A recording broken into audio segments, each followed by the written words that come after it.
Good morning, Temple. Good morning. So nice to be back with you. Just join me in just praying that the words of my mouth and the meditations of my heart be acceptable unto you, O Lord. Amen. So today, as you can see, I'm going to be asking the question, is fairness a Christian concept? How many times have we heard children say, "That's not fair"? A lot of us respond, "Well, life's not fair." But then we as adults turn around and say the very same thing to God. Some people even reject a relationship with God because they say, how can God be a loving God if there is so much pain and suffering around us? When we hear about children dying, when we hear about those faced with debilitating poverty, when we know some people who are born with genes that make their life a constant struggle, we look to God and ask, how can this be fair? It doesn't seem fair that some people suffer so much, or that some people, just because they're born into a certain family, or a certain tribe, or a certain culture, face fear, violence, disease, or constant hunger. Whereas others are born into a life where they almost automatically get access to education, clean water, food, beautiful, cozy homes, travel, physical health, jobs, you name it. So I want to explore this morning whether this sense that life should be fair is actually a Christian concept. The passage that was read, where Jesus was refusing to help this Canaanite woman, seems quite difficult to understand. If Jesus has the capacity to heal this woman's daughter, why would he reject her? Why stay silent and then say to her, "I was not sent except to the lost sheep of the house of Israel"? She resorts to pleading, "Lord, help me."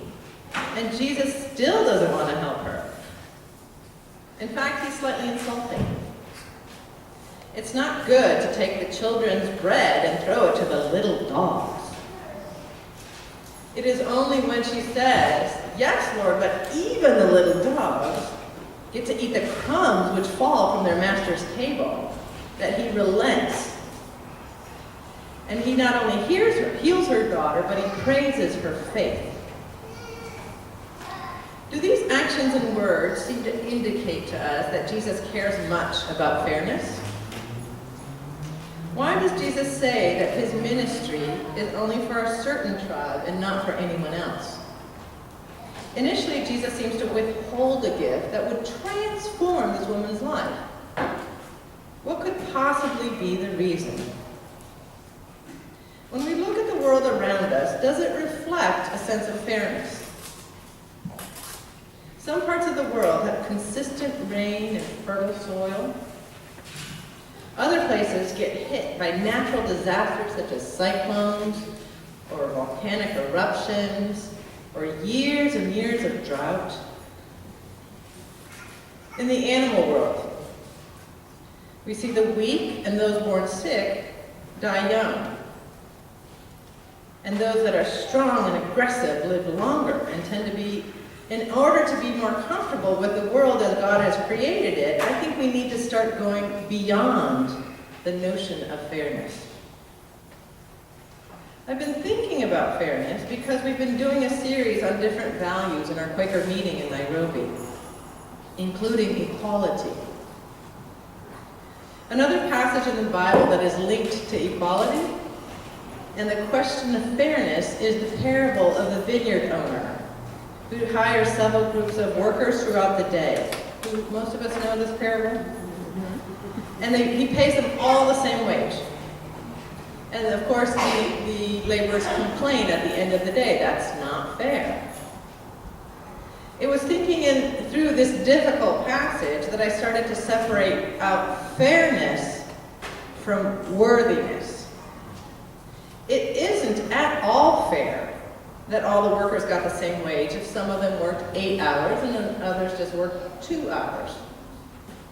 But if we think about day laborers, people who hire themselves out for fairly low pay to do back-breaking work, I think we can understand some of the message in this parable. Don't the families of each of these day laborers deserve to eat? Day laborers really do live hand to mouth.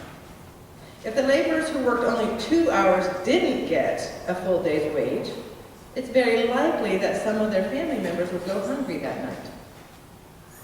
Every one of those laborers and each of their dependents was equally worthy of their daily meal, whether or not they worked for it. Before coming back to the Canaanite woman, I wonder if you'll try something with me. I want each of us to say out loud, as loud as you want to, "That's not fair." That's not fair. Okay, so now I just want you to notice. Notice what you're feeling in your heart. Notice what you're feeling in your body when you say that. Notice what other thoughts come up with that. Do you feel powerful or do you feel like a victim? When we approach others from this place of feeling like a victim, we often are entirely focused on ourselves. We don't care about others because we see ourselves as being wronged. Our sense of deserving can come from this place of feeling like a victim, or it can come from a place of feeling calm and centered and empowered. Change happens both within and around us when we stay connected to this sense of worthiness. This sense fills us with a kind of power where we keep standing up for ourselves, but also for others who are not getting enough.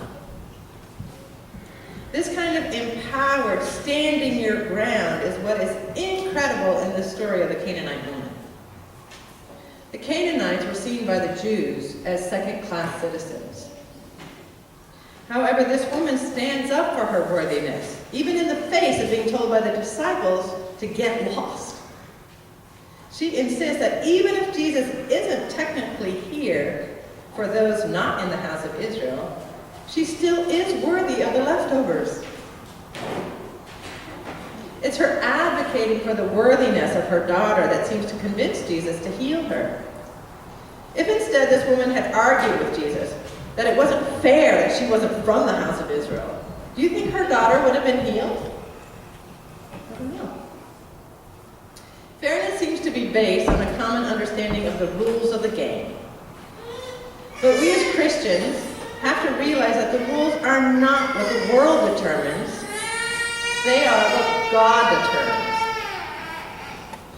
The world's rules are very much cause and effect. You work hard, you get rewarded. Those rules were in place 2,000 years ago and are still true today. But these are not the rules of the game as Jesus taught us. He told us to treat each other and ourselves as we want others to treat us.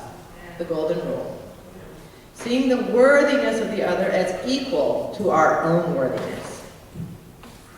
In doing so, our interactions become much more person-centered than rule-bound.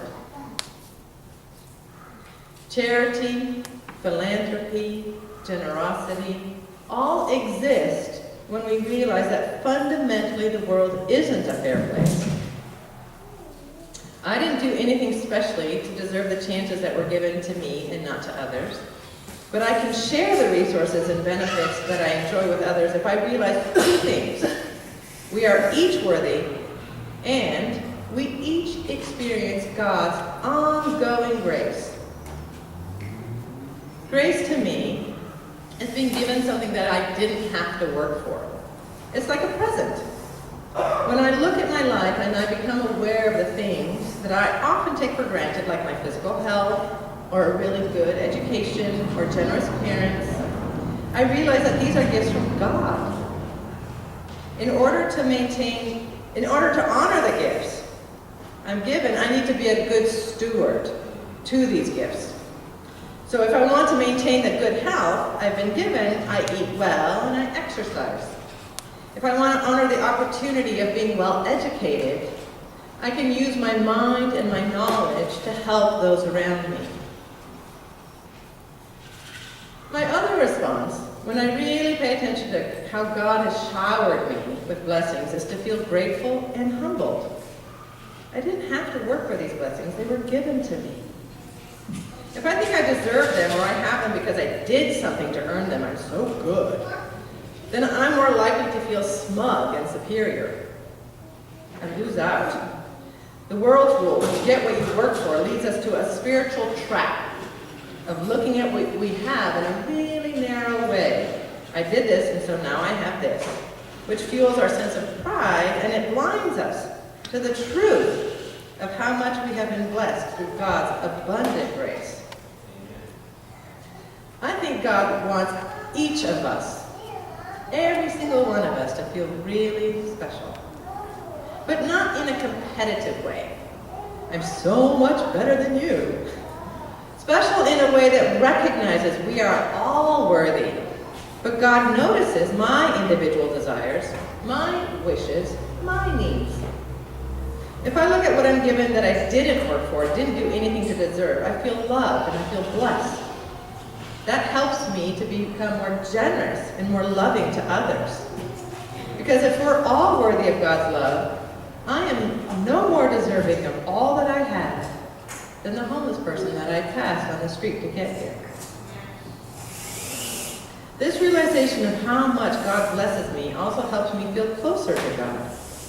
And this is ultimately why I think God created the world with a lot of inequality. Picture a world where we're all absolutely equal and where all our needs are provided for. I'm thinking of the movie The Truman Show. I don't know how many people have seen this Truman Show. When I think about the world being like that, where everything is equal and seemingly fair, I think of it as emotionally stale and meaningless. We are designed to be interdependent. And if we become so self-sufficient that we don't need each other, we lose out on something beautiful. Our faults, our neediness, bring us closer to God and to each other. Do you remember the woman who poured ointment on Jesus' feet? She had sinned greatly, but then had experienced grace.